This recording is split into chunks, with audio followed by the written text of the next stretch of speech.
Thank you so much for inviting me. It's a great pleasure to be here in this amazing building. And I understand some of the people I'm talking to today, this is your first day in architecture school, so welcome to a lifetime of paradox, joy, pain, struggle, but hopefully, ultimately, just amazing fulfillment. I have, for me, a very short time to describe to you why I think food is such an important lens through which to ask all the big questions we have to ask, not just as, architects, but also just as human beings, frankly. And I don't have to tell you the number of, problems that we face as a society. I mean, I'm going to give you the good news at the beginning, because some of the things I'm going to tell you about might sort of be a little bit... Basically, food is an amazing tool, medium, collaborative context through which we can actually address everything that we need to address, I believe, and that's something I'll just say positive at the outset.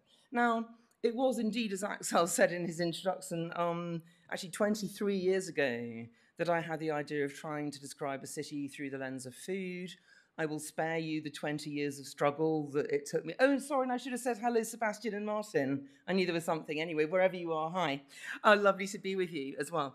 I will sort of spare you the 20 years of struggle that it took me to get to that point, but I will never forget that point. And indeed, I said to Axel yesterday, for me, it's like before the food light bulb went off and after the food light bulb went off. Because food is an amazing way of seeing the world. And I hope today I'm going to make the food light bulbs go off in your heads. Okay, now, what does it take to feed a city? I mean, this is a question that once you ask it, you think, wow, that's a huge question. Why isn't that something that's kind of, in the ether anyway? I mean, 23 years ago, I promise you, no one was asking this question, very, very weirdly. They kind of are a bit more now. But, for example, I don't know any of you whether you know this incredible fresco. It sits in the town hall in Siena. It's painted, obviously, in the 14th century. It's huge. It's bigger than, the whole of the back wall of this room. I mean, it's not quite as long as this room, but probably up to the doors, from there. So it's very, very big. And as you can see, it shows the city of Siena on the left, and, ooh, blimey. Sorry, I wasn't expecting that. I might not do that. Right, forget that. But I quite liked it. It's quite dramatic, but not under my control. The city of Siena on the left, the country, a very sort of orderly countryside on the right that actually we would all recognise, because in fact, if you go to Italy today, the countryside still looks pretty much like this. And in fact, the view out of the window of this town hall in Siena I was just describing to you does look indeed like that.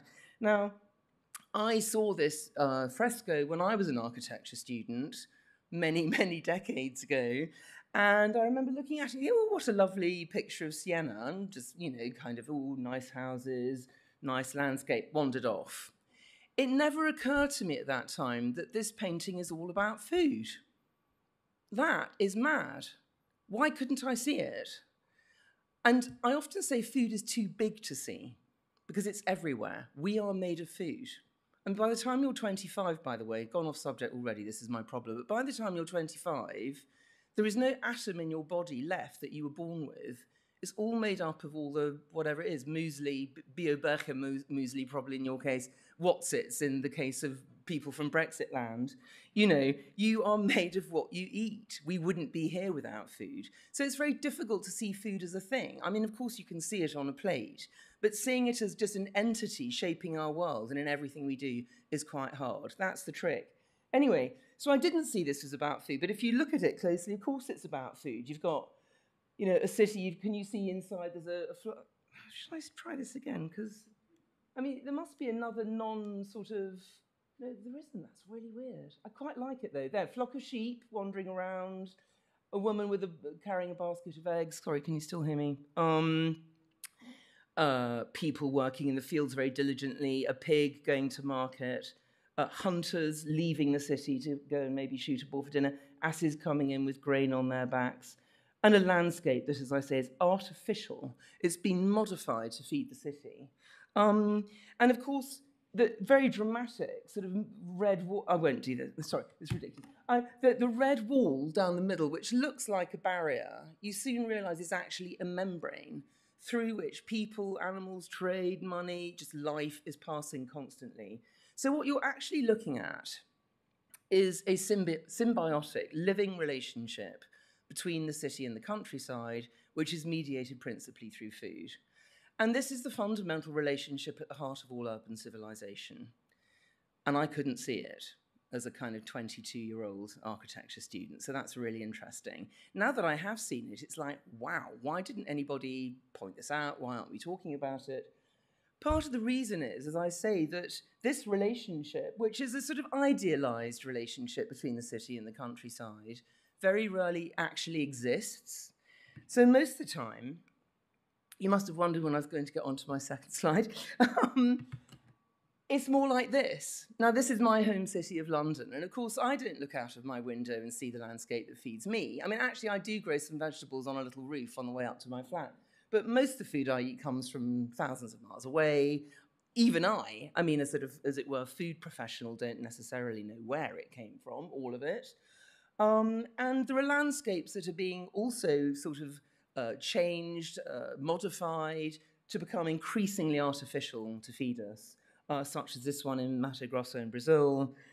And of course, again, as I probably don't have to tell you, you know, Brazil is a very good example of parts of the world that have been really sort of given over to this large-scale industrial agriculture in order that people living in cities like London, and I dare say to a certain extent Basel, kind of don't have to think about what they eat. You know, so food just arrives as if by magic. I see you have a co-op in this extraordinary building of yours. You know, I'm sure, you know, you go in expecting it to be full of food. Of course you do, because that's the context, that's the sort of, that's the landscape, the food landscape we've created. But it's very, very weird if you think about it, that we're easily fed. I mean, how to eat is, if you like, the biggest, oldest, common practical problem that we share as humans, and yet we take it for granted the problem is solved. Now, this is the first thing I'm going to say to you that you know, might be a bit depressing on a Tuesday morning. We have not solved this problem. We aren't even close to having solved this problem. So we're very distanced, both physically and mentally, from the landscapes that feed us, and there are huge consequences to this. I call it the urban paradox, and I'll explain what that is in a little bit.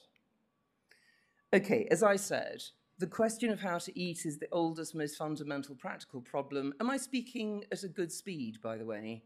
I mean, it's fine. Anyone saying I wish you'd slow down a bit? I mean, I find it difficult, but okay, good. Thank you so much.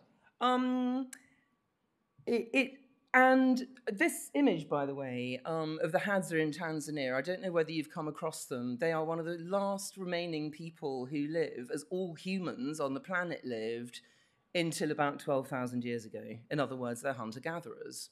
So as humans, we evolved as hunter-gatherers. What does that mean? It means living directly in the landscape. And interestingly, it also means, as I call it, living in the larder. You're directly living in the place that feeds you. So there's a completely direct relationship between the need to eat and what you do every day. But the irony, of course, is that most hunter-gatherers actually don't do very much of what we think of as work, because actually, if you're living in a bountiful landscape and you know where all the food is, you don't have to work that hard to get it. So that's just one thing. Another thing, obviously, about this image I've shown you is that this hunting group of Hadza are sitting around a fire. Now, a lot of what I'm going to be talking to you about today is about technology. And of course, through human history, there have been various discoveries, inventions, and so on that have really transformed our ability to feed ourselves. And everyone sort of knows about the tools thing, you know, when we sort of sharpened up flint and it allowed us to sort of attack mammoths and stuff, we were able to, you know, eat bigger animals or hunt them. But fire is really the game changer. And the reason that fire is the game changer is that it allowed our ancestors to cook their food. Now, no other animal cooks its food. And what that means is you can take on calories a lot more quickly. And what that meant was that our ancestors could specialize in hunting. And the way it worked was the men would go hunting and the women would stay around the camp. They would look after the fire, they'd look after the kids. Is any of this sounding vaguely familiar, by the way? And depending on whether the hunters came back successful or not, they still had a meal because the women would gather tubers and cook them during the day.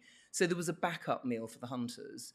Because hunting is a high-risk activity, because if you get an animal, fantastic, you know, game on. If you don't, you have nothing to eat. So cooking allowed our ancestors to have a division of labour. I often say, you hunt, I cook, is the oldest division of labour in history. And it allowed them to have a backup meal and eat better. And this is how the whole domestic setup, if you like, that's still familiar today for many of us, evolved. And of course, I also don't have to tell you that lighting a fire in the middle of a space was the beginning of making a home in the landscape. And again, the hearth, you know, that is the focus of life. I mean, focus is Latin for fire. It's a place around which people could gather, tell stories. Language is invented around the fire. And of course, around the shared meal. And the shared meal, if you think about the hunters coming back, you know, dividing up whatever animal they had, sharing it with a bit of, you know, the veg on two sides or whatever that the women had cooked. The shared meal, if you like, is our oldest and I think most effective and transparent human economy. So much evolved from this scenario. It's where we found ourselves. It's where we became human. It's where we discovered what we have in common. And it's how we created home. It's absolutely fundamental to the way we make a place on the earth. And of course, if you want to know what food's got to do with architecture, basically this is it. As I say, the question of how to eat was our oldest shared practical problem, but of course it sort of feeds directly into and it sits at the heart of a problem that in a way is more familiar maybe to architecture students and architects, which is the question of how to live. They're pretty much inseparable questions. And just to give you a sort of obviously whimsically mythical image of what hunter-gatherer life was like, it's interesting that actually this image of ease, of just plucking fruit off a tree, is or was hunter-gatherer reality. And there's a reason why, when farming came along, people saw it as a punishment. I mean, as you know, in the Bible, when this happens, basically Eve pulls the apple of knowledge off the tree, hands it to Adam. They're expelled from the Garden of Eden. And they're forced to farm. Farming was seen as a punishment, and there's a reason for that. And it's a fascinatingly long, complex story that I don't have time to go into today, but suffice it to say that the real life Garden of Eden is here. It's the ancient Near East. It's an area called the Fertile Crescent, basically because it's shaped like what I had for breakfast, a croissant crescent, and it was very fertile. And when, at the end of the last ice age, and this is another, sorry, I'm chucking so much information at you, I do realise that, but it's a big subject. When, at the end of the last ice age, so this is, interestingly, this is also a factor of the last time the world went through a climate, kind of big climate change. All that lush vegetation that did exist in the Fertile Crescent started drifting northwards, population started rising, and people running out of food. And they started to concentrate on a food that they had eaten before, grain, but it had just been part of a much more complex diet. It was not the main thing that they ate. Suddenly, they began actually taking this very seriously. And the critical thing is when you domesticate a plant or an animal, because before you domesticate it, it's just running around doing its own thing. You don't have to worry about it. You hunt it or you pluck it off a tree. You don't have to look after it like you do a pet dog. But once you domesticate it, which means you evolve the species away from its wild form into its domestic form, you have to look after it. So, for example, wheat lost its defensive spikes that allowed it to self-seed. Cows became less aggressive, blah, blah, blah. So you turn food and animals into pets, basically, and then you're stuck. You can't just wander off. You have to camp next to the field, look after the animals and so on. It completely changes your relationship with the natural world.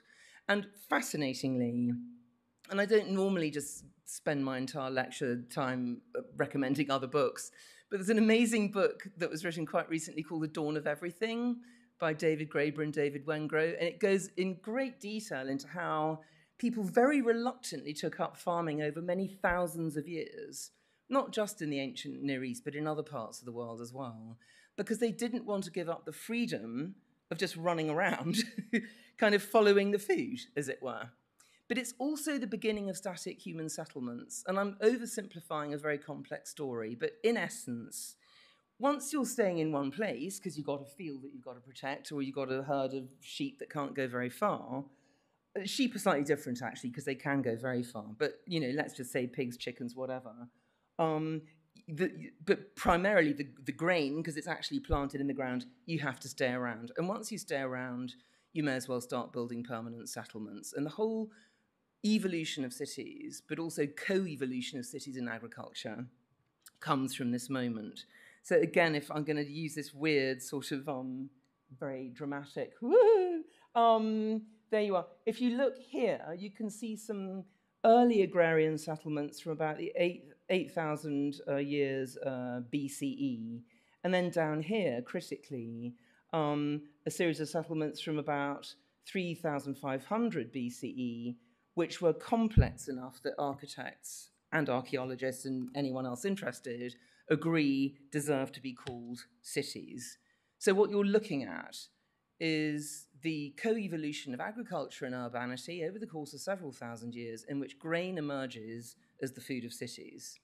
Could have said it that simply and saved myself another 7.5 minutes. But anyway, so what do those cities look like? Well, as you can see, that's one of the ones I just pointed out, the city of Ur. What you have is a dense urban core, essentially surrounded by countryside. It's on a river. You need the river because the river brings nutrition and obviously water, which is... Whenever I say the word food, imagine the word water. There is no food without water, just saying, because I never mention water enough. But anyway, and of course, the river also provides transport. So the food's coming in. It's allowing them to irrigate the fields. This is actually the real site on which the still sits. That's what it looks like today, the fields around. But that's the excavated ancient city. And as you can see, it's incredibly dense. It's not very big. It's about 500 meters across. But it's dominated by this enormous temple complex where there's the famous ziggurat where the grain was gathered in. And the temple organized the harvest, by the way. So if you think about it, if you've got a large static settlement where grain is the most... Is that better sound? Should I have had... Is that better? It was all right before. Thank you. I believe in dialogue, you see, unlike many of our politicians in the UK. Sorry, I said I wasn't going to mention Brexit. I can't not mention Brexit. Anyway, it's going to come up later as well. But the temple organised the harvest, which was obviously the most important point of the year. And it gathered in the grain, offered it to the gods in that ziggurat on sort of like building bottom left, stored it in the temple granary just across to the right, cooked it in the temple bakery, turned it into bread, and then distributed it through the city through the course of the year. So in short, if we were going to say and again, overgeneralization, but nevertheless, grain of truth here, core of truth. How did the first cities in the world feed themselves? We would say that they were city-states. That is an urban blob surrounded by countryside. I often call it the fried egg model of urbanity. So the yolk of the egg is the city and the white is the countryside. They were on rivers, they had water, or on the sea, but of course you need the river for the fresh water. And they were dominated by a large, centralized, spiritualized food distribution hub, which in the ancient city was the temple. Now, this is a model that was incredibly successful. It was kind of repeated all over the world in various guises. Athens was a city-state. I apologize for the slightly Anglo, sort of Western-centric sort of strain of the history I'm going to teach you. And similar things were going on in other parts of the world, notably in India, around the Indus and Ganges rivers and so on. But I'm just tracing the Western evolution of cities and agriculture because it's what's dominating the world today, basically. So it's the sort of the story of how we got where we are today. This is Athens. This is Aristotle you're looking at in the middle. And Aristotle famously, I don't know whether you know this phrase, he called humans political animals. And I'm fascinated by this phrase because in a way, it sums up the dilemma that we face when we're trying to work out how to live well, which goes back to, do you remember I mentioned, it probably already seems quite a long time ago, the urban paradox? So the urban paradox is that we have, as political animals, two sets of fundamental needs. We need each other. We need society, which is why we gather together in cities, of course. That happens to be the Agora in Athens, which also happens to have been its main market area. But we're animals, so we also need nature. We need the natural world. And the dilemma is, how do you bring these two things together? Now, the reason why paradise, quote unquote, the Garden of Eden, was portrayed as an ideal scenario in many foundation myths, not just the Bible, is that if you think about it as a hunter-gatherer, you satisfy both of those needs all the time. You're living in small groups, so you've got society, and you're living in nature, so nothing not to like. Actually, as I say, a lot of modern theorists are now saying, actually, in some ways, hunter-gathering was human society in its ideal form, but that's a whole other question for another day. Anyway, once you start living in cities, of course, everything changes, and you have to think, okay, I've got society sorted because I'm living with all the other people. Where's the food going to come from? The Greeks, and the reason I'm talking about Aristotle and Plato, the Greeks, is that they were the first people to really address this question directly. And what they said was, what you need is economia. Now, economia, this word down the bottom here, might sound familiar because it's the root of our modern word economy. But what it meant, actually, is household management. And the way it worked was, the ideal, this is, for every city, is that every citizen would have a house in the city and a farm in the countryside not too far away, and the farm would feed the house. That is good household management, or good economia. And of course, if every citizen has that, a house and a farm, then happy days, the city can feed itself. And for both Plato and Aristotle, this was the ideal situation for any city, because if it could feed itself, it could also be politically independent. So the key to this was keeping the city small, because the bigger the city grows, the harder it is, the geometry stops working, if that makes sense. You can't, a city like London, you couldn't have every house with a farm that you could easily get to a day's ride away, which is basically pretty much the limit of this working. So it's an argument for keeping cities small. This is a very, very, also very prevalent idea that I'm going to come back to. Now, again, successful model repeated all over the world until it wasn't. Very, very famously, the city of Rome just blew this trend out of the water. By the 1st century AD, it had 1 million citizens. This is insane. This is way, way bigger than any city's ever been before. Anyone have any idea as to how it might have fed itself? I'm only asking that as a question because I think I need water. Actually, no, I always ask this as a question. That was a lie. Anyone have any idea how it fed itself? People who've read my book are allowed to shout out as well. Ah, yes, Shadi. Or Shadi.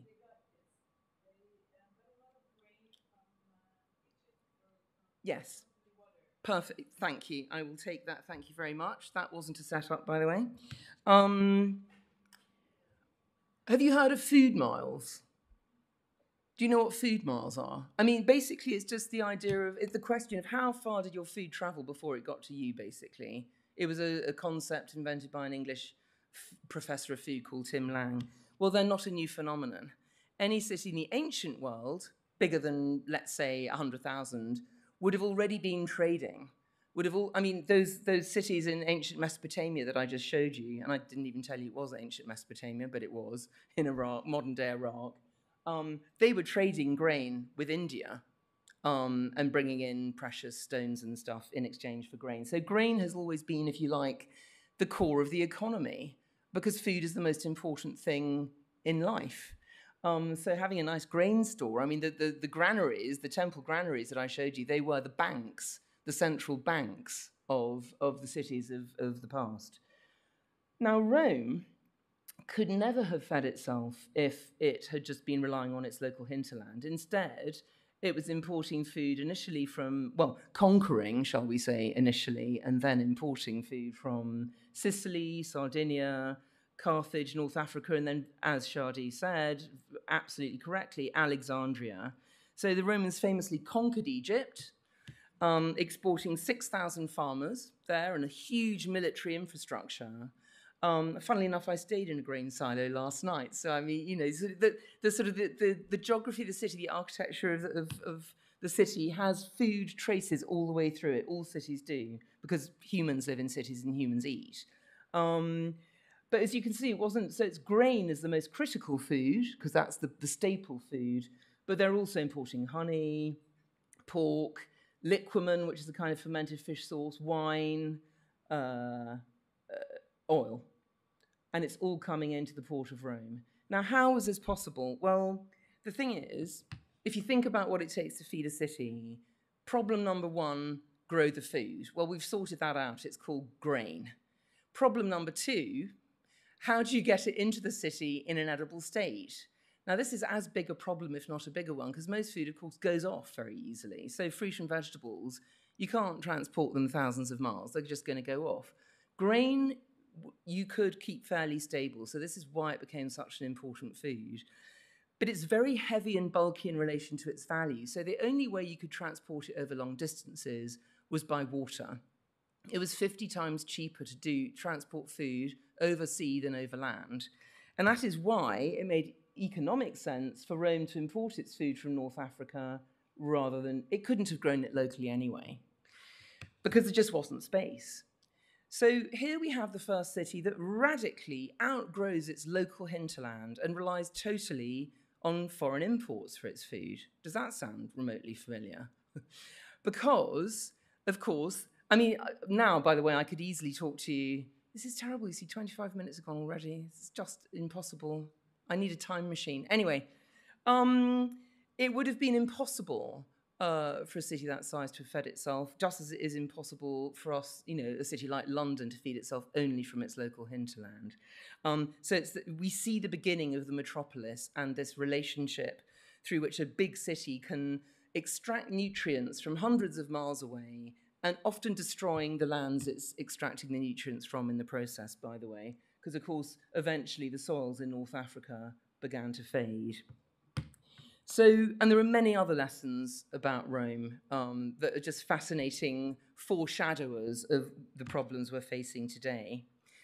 Now, I very briefly mentioned the whole problem of transport, and the only time food came up, by the way, in my architectural education was when we had an incredibly boring lecture on a German theorist called von Thünen.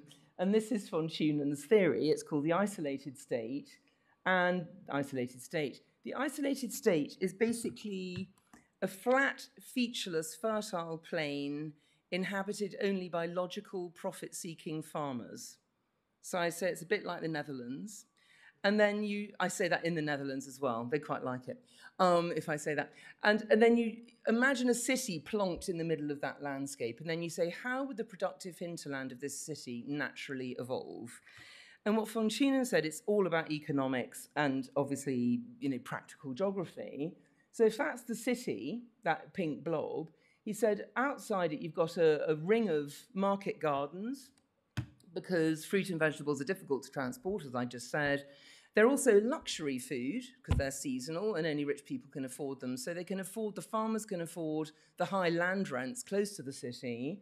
Then you have a band of about, 30 kilometers or something, in which fuel for the city is grown, but also grain. Now, grain has to be close to the city because it's critical. You've got to have it, but it's heavy and bulky in relation to value, and therefore, beyond a certain distance, it's not economic to bring it in, and therefore economics and, if you like, practical geography limit the size to which the city can grow. And then beyond it, in the green ring, I'm not using this sort of kind of, World War II sort of searchlight thing anymore. It's too distracting. But anyway, I might use it under duress. The outer ring, where the livestock are grazing, they can be a long way from the city because animals can walk. And by the way, I'm talking about cows and sheep. I'm not talking about pigs and chickens. Pigs and chickens lived in the city, of course. They lived in people's backyards because they're omnivores and they eat our food scraps. So that's how that little co-evolution worked. But cows and sheep ate grass, and they were a long way away because they could walk into the city. They came into the outskirts where they were fed up again on spent grain from the breweries and then brought to market. So this is, if you like, the sort of natural way in which the hinterland of the city would evolve. On the right-hand side, you can see a river. And von Thunen said the only exception to this is if the city is on a navigable river, then all the food could come in that way, much easier over water, and therefore the rings can expand a lot further, because I can be growing my grain as a farmer over here, I bring it to the river, and then it just comes into the city that way. So, as I say, I fell off, I snoozed at the back of the lecture room. I found all this so boring when I was lectured on it, amazingly, ironically, because nobody ever bothered to talk about actual cities, which is when it gets really exciting and fun. So, here I have another quiz for you, and there's so much to say about all of this, but I'm just going to show you two pictures. On the left, you've got London, the River Thames, that's its main food port you're also looking at there, the legal quays. And on the right, Paris, similar time, that's the River Seine, again, main river port. Can you spot a very obvious difference?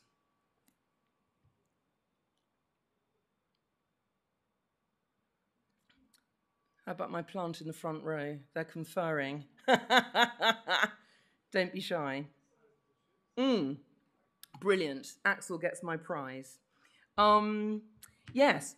London has ocean-going vessels because the Thames is a navigable river. Paris was 170 kilometres up a very sluggish, windy Seine. Those are river barges. So the critical difference, and there's a whole story to tell about this, but it does, I say, number one, it explains Brexit, although nothing, of course, explains Brexit. And this is when I sort of symbolically perform Harry Kiri on stage.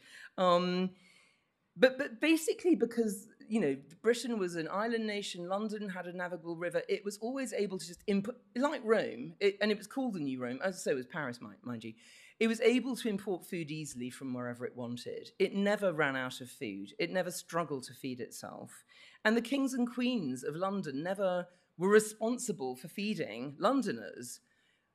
Spool over to Paris, totally different. The city's always running out of food. The king is held directly responsible for feeding people. He's called the baker of last resort. And there's a huge hierarchy of grain police scouring the countryside for grain and bringing it by force into the city. As you can imagine, a very popular, action. And of course, in 1780, when all the harvests failed, guess what?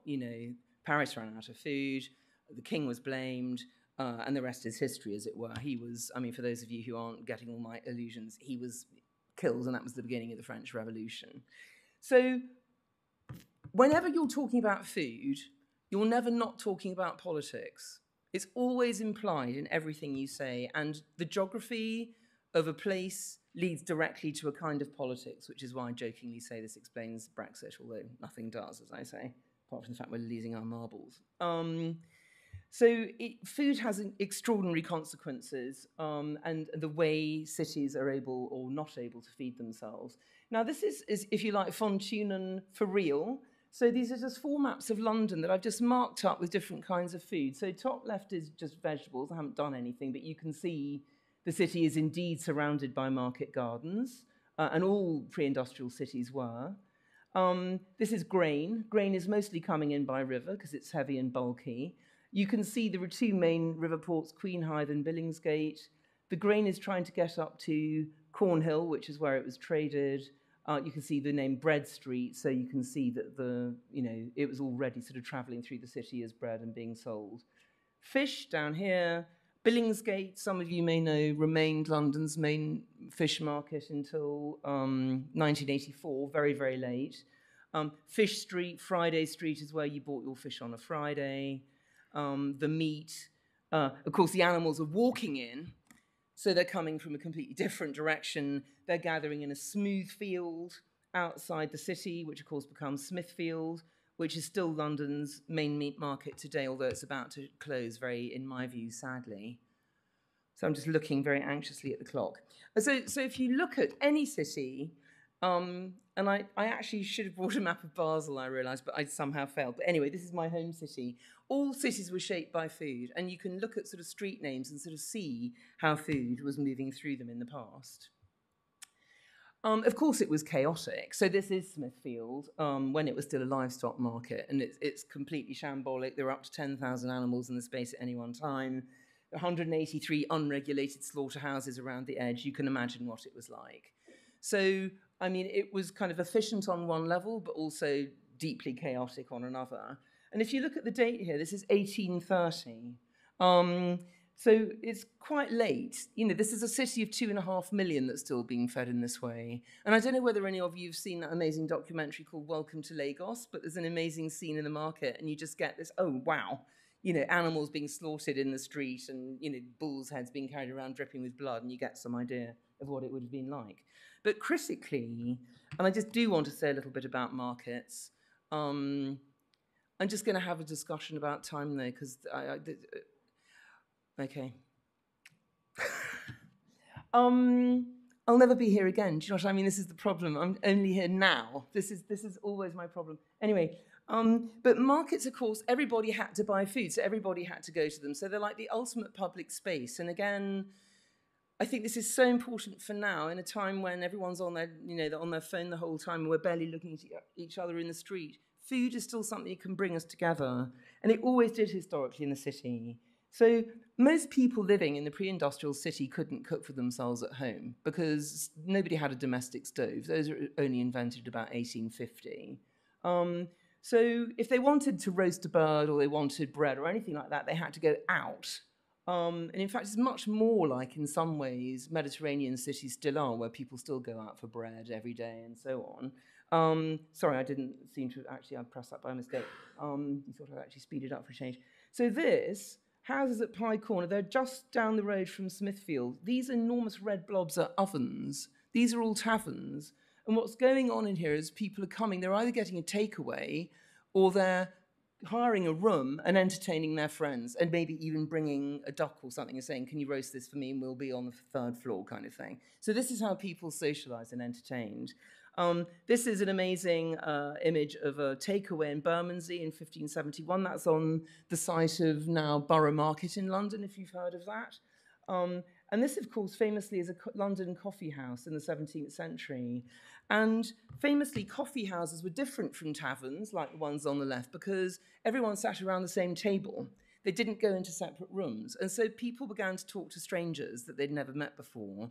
And the sociologist Jürgen Habermas, you don't need to know that name, but just in case, drop it in your head, he says that, you know, the coffee house was the place where the idea of there being such a thing as public opinion first evolved, because people were talking to people from very different walks of life. So conviviality centres around food, and it centres around the market in the city. And I just had to put this image in, one of my favourite market images, Bruegel's battle between Carnival and Lent. And the reason I put it in is because Carnival, you can see Carnival, this, you know, fat man sitting on a barrel of beer with a pie on his head, you know, obviously enjoying life to the full, is fighting off this wizened old hag, actually a bloke in a nun's outfit, with a couple of fishes on a pallet. And the nun represents Lent, or fasting before Easter, and Carnival represents the last burst of carnal joy and all the carnal pleasures, food, sex, you know, every life being upside down. Now, this was a massive thing in European cities. And of course, it lives on in things like the Venice Carnival, for example. What it is, actually, is the city mirroring agricultural seasons.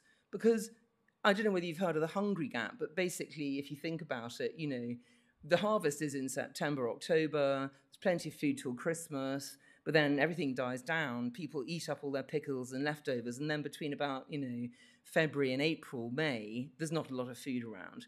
So what the church did is it mirrored this agricultural season with festivals that said the reason there's no food is not because, you know, life's terrible, but we're fasting to be better people, to welcome the bounty of Easter, which is all about new beginnings, spring, the soul being fertile again. This is a very, very ancient ritual that goes right back to the first cities I showed you, which were also organised around the agricultural seasons. So this is all happening in the market, which of course is the quintessential space where the city, the pre-industrial city, still felt the countryside.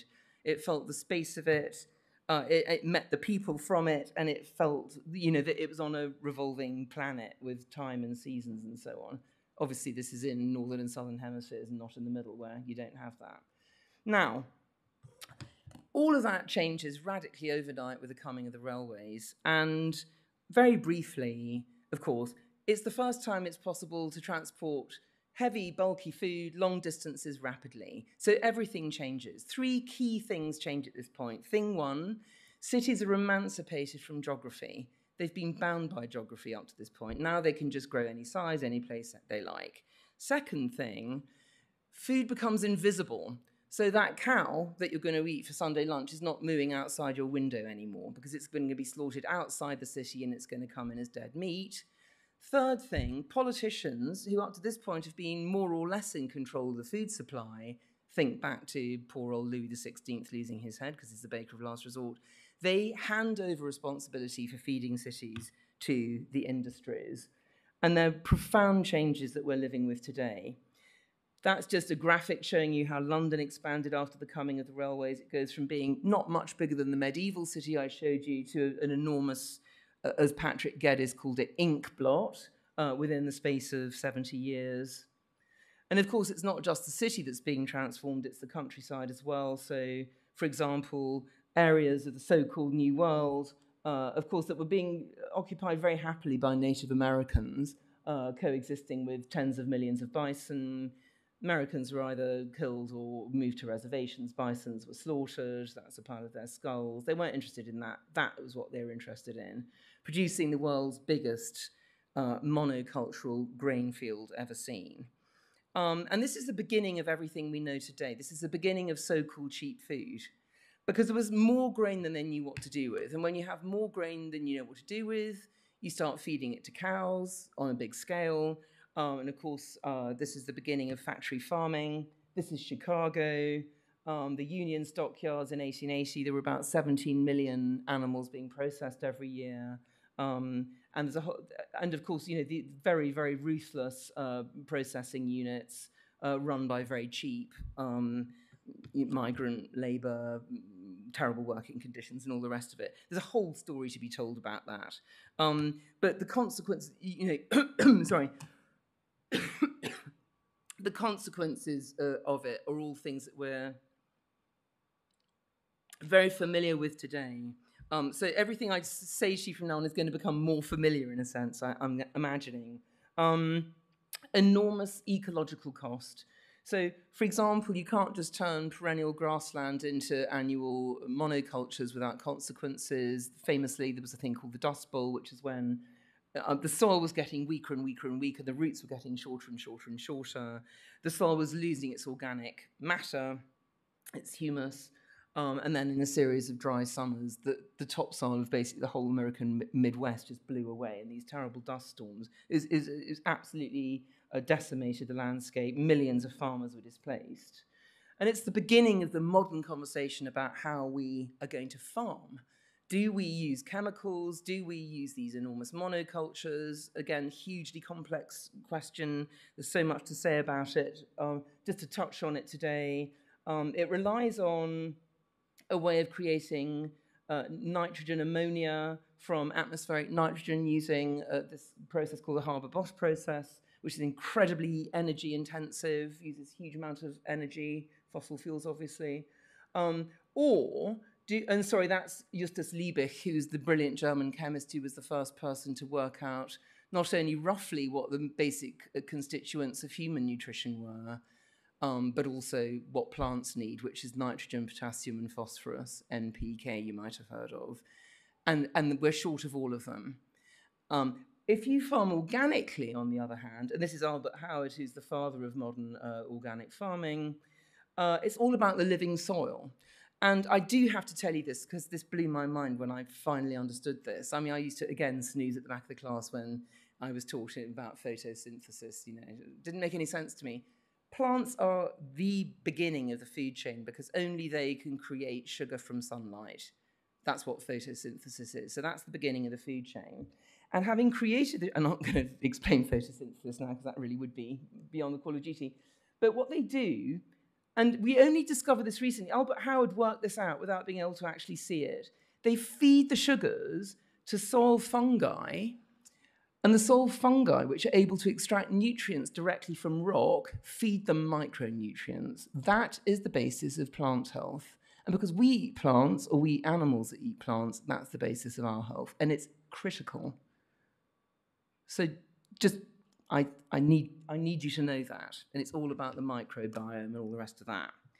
Anyway, Albert Howard, and by the way, no, you need to know this as well, so you really need to know this. If you feed NPK to monocultural crops, it's like feeding fast food to your kids or ultra-processed food. They grow, but they grow no roots because they think they're being fed. So this under-the-ground thing, and by the way, the soil's dead anyway because you've chucked chemicals on it. This under-the-ground magical transfer of nutrients doesn't occur. So it's very depleted in nutrients. That's the problem with industrial farming, just so you know. Okay. Albert Howard, you see, okay, now we actually am going to have a proper discussion about time. What's the very latest I can talk until? I'm so sorry. It's just. Oh, anyway. I think you need to know this. I think we all need to know this. 20 minutes, can I have?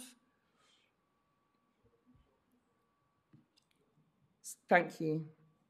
Albert Howard, I always do this. I'm terrible. I'm notorious for doing this. Albert Howard was winning the argument, and then basically the war happened. And what happens when there's something like a war or a major crisis?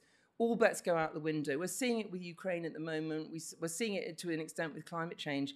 The people that go, oh, we've got to just produce lots of food, doesn't matter how we do it, they start to win the argument, and that's what happened. So we went very firmly down the chemical route at that point, which is all about increasing yields and not really looking any further than that, with, again, consequences we're really sort of starting to live with today.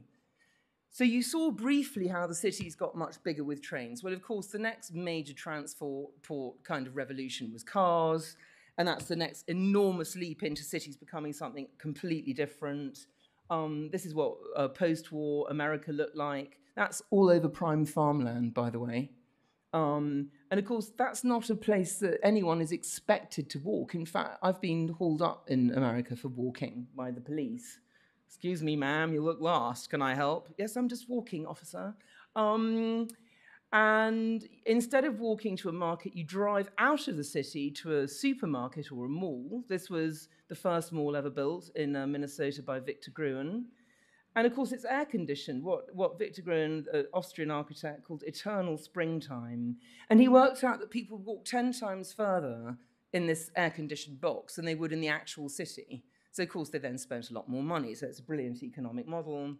Of course, meanwhile, food has been completely denatured because it's no longer coming in fresh to a market and being sold on a daily basis, and indeed sold off cheap at the end of the day. It's designed to last forever. So what's in those packets you don't want to know, but you also know it's not food.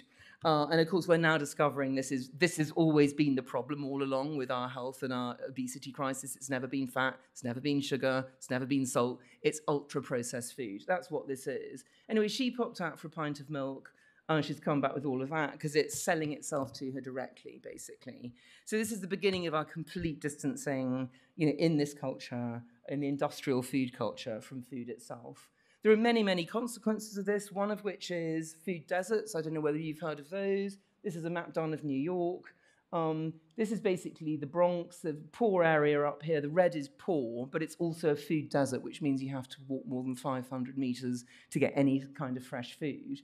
So, posh Manhattanites are fine. They've got all their little bodegas and stuff. But the poor people are living in these food deserts, places where there's no fresh food. And, of course, this has enormous implications for obesity levels, diet-related disease, and so on, which, of course, are now the major killers in the West. And here I come back to the point I made at the beginning. I think I said briefly at some point that we've built our entire culture around this thing called cheap food that doesn't actually exist. We've done it collectively and for various reasons. We didn't know what we were doing half the time, but we've ended up in a place where everything from climate change, soil loss, use of fresh water, so that was a third of arable land globally is either lost or degraded because of this monocultural farming. About 30% of greenhouse gas emissions are associated with the food system one way or another. We're using about 70% of our fresh water, a lot of it from non-renewable resources. About 2 billion people globally are either overweight or obese or undernourished. and about 1 billion are undernourished.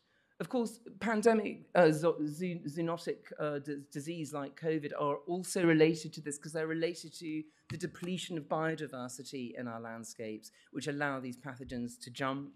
We're wasting vast amounts of food, up to 50%, because we don't value it. You waste things you don't value. We're feeding 1/3 of the grain harvest to animals. We're spending 10 calories of energy for every calorie we consume. And we're seeing a massive decline. 55% of farmland birds in the UK have declined in the last 20 years. And this is because of the use of chemicals in farms. And of course, we're said to have enter a sixth mass extinction.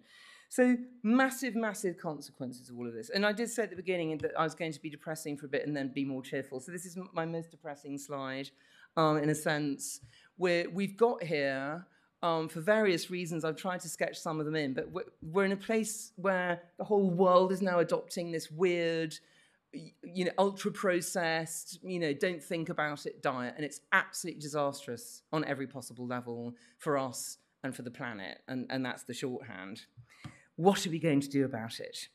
Okay, now, this is a British architect who didn't build very much. He's famous for sort of being interviewed by a married couple who wanted an extension, and after listening to them bickering for 2 hours, he said, "Madam, you don't need an extension, you need a divorce." So you can, anyway, he's a great guy. But he said, I think this is one of the most brilliant things anybody's ever said. He says, technology is the answer, but what was the question? Brilliant. Okay, this is the question we need to be asking. What are we trying to do here? Now, the first piece of good news I can give you is that this is not a new question. We've been asking the same question since we invented language, since we were sitting around that fire that I showed you earlier. What is a good life?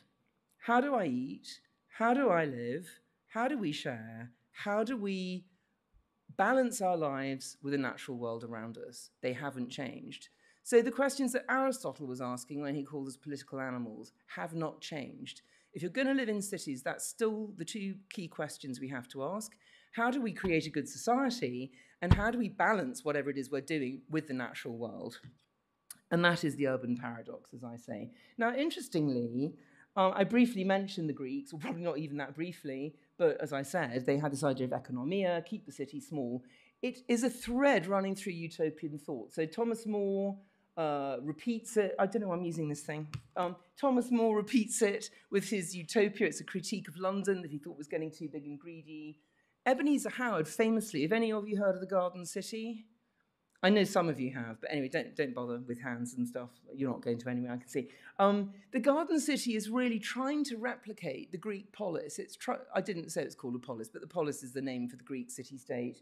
It's keep your city small and surround it with dedicated farmland was the idea. So a city of 30,000 people, 2,000 dedicated farmers, network it up so everyone's basically close to everybody else. So you've got enough population density, for example, to have a decent symphony orchestra, but you also have closeness to nature. So what Howard was trying to do with the Garden City was to square the urban paradox, or solve it in some way, by bringing the city and the countryside closer together. Now, utopia, as you may or may not know, is actually a joke word. It can either mean a good place or no place, from the Greek word for good or for no. And I remember reading this when I was researching utopia many years ago and getting very depressed because I thought, we desperately need a way of thinking in a multidisciplinary way about how we should live, and the best tradition we've got doesn't work because it aims at perfection and therefore can't exist. So I thought, but utopians bang on and on about food. It's all about food, really. The size of the city, the relation with the country, etc. Maybe we can just use food instead as this connected way of asking all the big questions. That is why I invented this word, Sitopia, and it just means food place, from the Greek word sitos for food and topos for place. So it's a way of using food as a lens to look at the world and ask all the questions we need to ask, as I think I said in the beginning. So how does it work? Well, the basic idea is that food is a flow going through our lives. Now, I have to apologize for my graphics. I mean, basically, as ever, I did this at 2 a.m. about 20 years ago, thinking, I'll do a proper one next week. Of course, you never, ever do. And that's, by the way, for you early architects starting out in your career, this is a big, big lesson for me. When you do something quickly thinking I'll do it properly later, you never do. So do it properly the first time is my advice. Anyway, but anyway, I still use it. It's a bit embarrassing. But, you know, food is a flow. It goes from the countryside, maybe to a factory or regional distribution centre, RDC, to the city, market, supermarket, maybe to our kitchens, although often, of course, it's already being cooked over here. We eat it, although increasingly not around a table with other humans, usually on our own, watching Netflix. Then it goes into the waste, and round it goes. Okay, so that is happening anyway. But it's much, much more complicated than that, because every single stage of that journey is linked to every other stage by an absolute multiplicity of things, from culture to economy to politics to, oh, my mum doesn't make nice peas, so I don't eat peas, so the farmer doesn't grow peas, so the market doesn't, you know, it's complexity. So we're looking at a system, and this is one of the reasons why food is such a powerful lens through which to sort of ask design questions. It is naturally the most powerful and effective system that we all engage in every day. Okay, so we have choices, put it that way. And I've plucked a few out. There are obviously many others. How are we going to actually grow our food? That is a concentrated animal feeding operation. That's tens of thousands of cows being fed grain, getting sick, walking around with their own poo, being pumped with antibiotics. Or do we just have a few cows eating grass as part of a regenerative system, which is basically why we co-evolve with cows, because they can eat grass and we can't. Do we leave the city in the name of efficiency to get our food, or do we actually animate public space by meeting other humans and just basically doing fun stuff in the middle of the city, and basically grounding ourselves in a world that isn't controlled by, you know, either Mark Zuckerberg or AI? And I really want to pause on that, because I'm mostly reading about AI at the moment, and it's really scary. Food is an antidote to AI and everything it represents, because it's real. If we keep it real, that is. Anyway, sorry. Do we make time for food? Okay, my favorite stat, that in America, before the pandemic, 1 in 5 meals were being eaten in a car.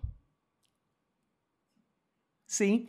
And they invented this culture, and we're adopting it. And we did it a lot earlier than you guys here in the UK. So I really know what I'm talking about here. This is a really appalling food culture that doesn't really treat food as food. I mean, if you think about it, food is life. So food consists of living things that we either hunt or grow and then kill so we can live. Food is life. If you treat food as cheap, you're treating life as cheap. It's that direct. Just slow down a bit for that. So we have choices. And of course, the question of all of these food choices is, which one actually represents what we think a good life might look like? Now, we've been through, this is just a summary slide, really. I can skip through it. But, you know, we've gone from hunting and gathering to farming to using fossil fuels. Now, all these questions we're going to meet in a lab. Living in the larder, as I call it, living mostly on farms. Now living in cities. What does the future city look like, or the future farm? You know, having high levels of personal skill, working in a crafts-based sort of way, working on computers, and basically designing ourselves out of a life or a job or a place on the planet. This is progress, or is it? You know, so the real question is, where in the spectrum do we actually want to be? Do we actually still want to be doing some of this stuff over here, actually? What is a good life? It's a really big question. Now, there are sort of philosophical opposites on this. Have any of you heard of Soylent, this food replacement sludge that basically means you can give up food altogether? This is Rob Reinhardt who invented it. If you haven't heard, that's Soylent. He's got a packet of it. He basically invented it. He looked up what bodies need online, ordered it all in, mixed it all together, and lived on it for a year and wrote a blog. It's the most hilarious blog I've ever read. He's taken it down now because he's a bit embarrassed because he's working with NASA and stuff. But I mean, this is my favorite quote ever in all my 23 years of research. Worrying about something as simple as food in the digital age is weird. So he doesn't get it at all. He just thinks food is stuff that you just kind of shove in yourself like a machine so you can do something more interesting. I mean, I find this really hilarious. It's like the super tech bro version of what eating and what life is. There's the opposite, which is Epicurus. And Epicurus is a really interesting character. Most of what he wrote is destroyed, so I'm sure he had better quotes that I can't find. But I mean, self-sufficiency is freedom is his philosophy, which is basically we're built for pleasure. Eating gives us the most reliable pleasure we're ever going to get, so why don't you build your life around that? I mean, that's the philosophy in essence. You can probably guess which side I'm on. I don't think I'm keeping my cards very close to my chest. I'm really going to whiz through the rest because I have to. But I always take a long time over the beginning because that's when the principles get established. There's a totally mad debate going on at the moment. A very famous ecological journalist in the UK has written this book called Regenesis. And he's basically saying we have to stop farming altogether. And all our food should be made in labs, and we should all move into cities, and we should just rewild the world. And this debate is called sharing or sparing land. So if you that's sparing land. So I call it putting humans on the naughty step. So he's decided humans can't be trusted in nature. We all have to live in cities, pull up the drawbridge, make our own food by fermenting microbes in sunlight, and then rewild everything else. It's completely bonkers, but it's getting a lot of traction because he's a very famous, very persuasive guy. On the other hand, you have other writers like Chris Smadger writing about the fact that in a low-energy economy, which we're about to enter very shortly because we're going to have to give up fossil fuels. Yes, I did fly here, mea culpa, but, and I'll stop, obviously, we need to make use of whatever distributed energy there is. And the most obvious source of that is the sun, which is why people used to live on farms all over the land and harness it to grow food.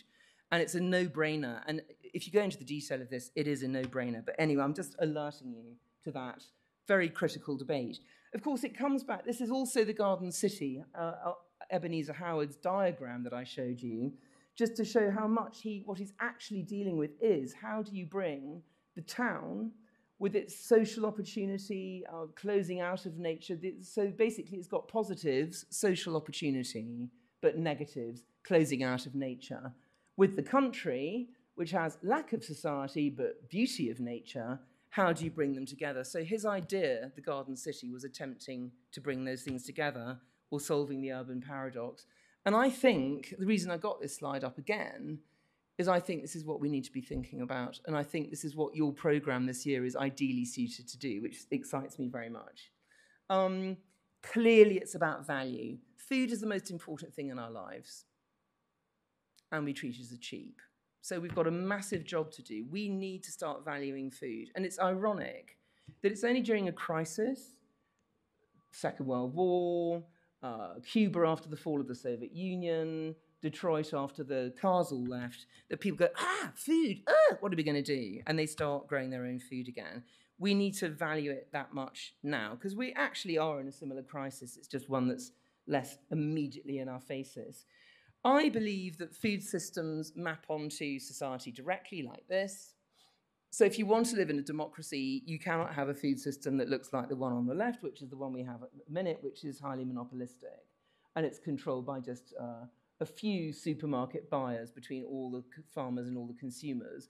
We need to join the roots to the branches. And this is really what the food movement is doing. And I'll come on to an example of that just in a minute. I'm very near the end now. Going very, very fast, as fast as I can. We have to work with nature. So I think that argument about is it organic or is it industrial is over. And I can give you chapter and verse on this, but basically chemical farming is destroying the planet, destroying nature. So I am advocating regenerative, organic farming, which can feed the world. There's so many papers out there. There's some amazing ideas. Using forests, using cattle grazing as sort of mob grazing, mimicking natural movements of herbivores.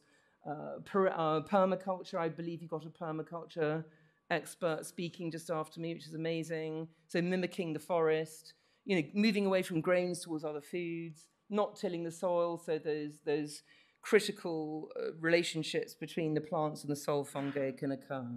So this is a no-brainer as far as I'm concerned, and many other people, obviously, who know a lot more than I do.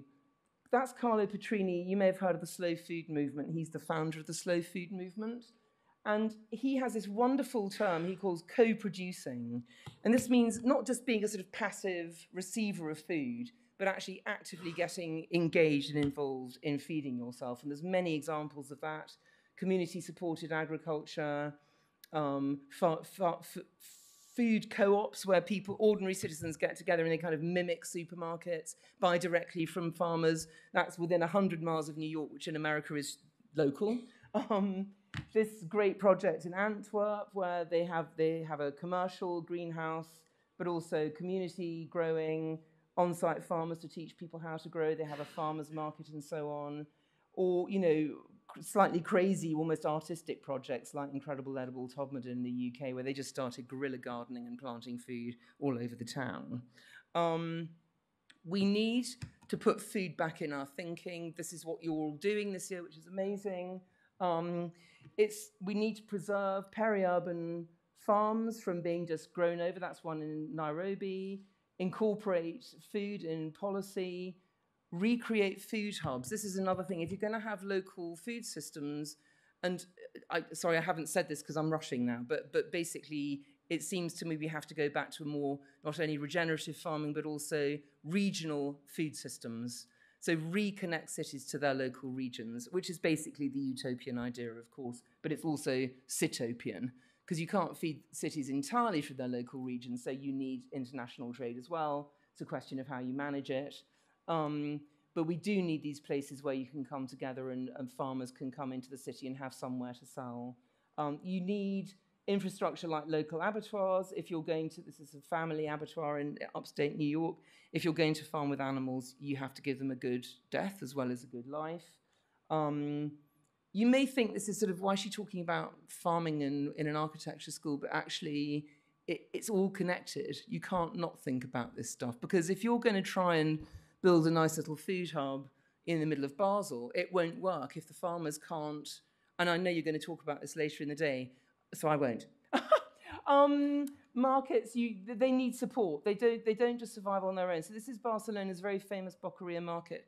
The city subsidizes it massively because it understands that markets bring a lot more value to the city than just a way to sell food. It's about society, community. It's about, you know, the city being connected to its region. And again, I mean, I just show you this because this is a cheese shop in Britain. Now, cheese, when I was growing up, was a thing that looked like a building material. You know, there was only one kind. It looked like a breeze block, and it came in, you know, sort of 10-kilo chunks. So there's been an amazing transformation. When we start to value food, we get variegated landscape, we get the possibility of good jobs, all sorts of things come from it. But it has to be planned for physically, and it has to be planned for politically and economically. It's about bringing the city and the country together. Patrick Geddes talked about this already in Cities in Evolution in 1915.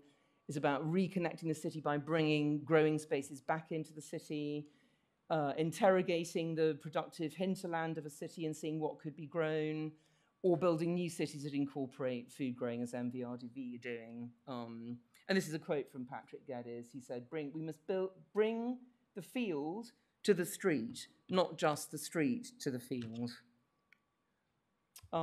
This is just an example from Tokyo. Basically, Tokyo, one of the biggest megacities in the world, brought out an Agriculture Act in 1952 that preserved what were then local farms, and so the city just grew around them. So there's now still about 100 local farms in Tokyo that are still feeding local communities, and they work absolutely brilliantly. This is the power of planning.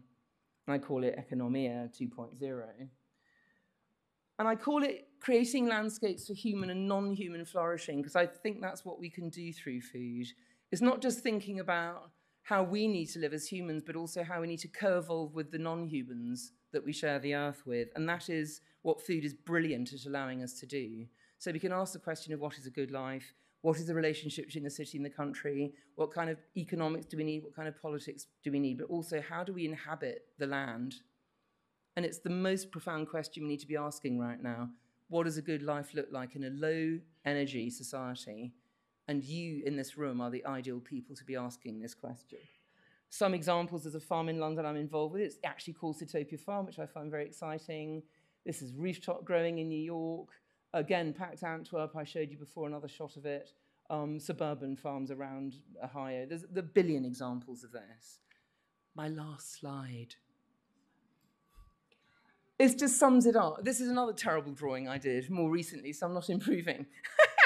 But it's just summing up how, if you think through food, you know, and the fact that we evolved as a species around the sharing of food and the sense of belonging and community, that cooking for people is the greatest way there is of showing love, that's also about the economy joining the household to the city, and the city to the countryside, and the countryside to nature, and the fact that this is all one enormous system. And then, of course, we're on a big planet kind of revolving through space. It gives us time and seasons and everything. Everything is in that plate of food. The universe is in that plate of food that you eat every day. And that's the power of thinking through food and designing through food.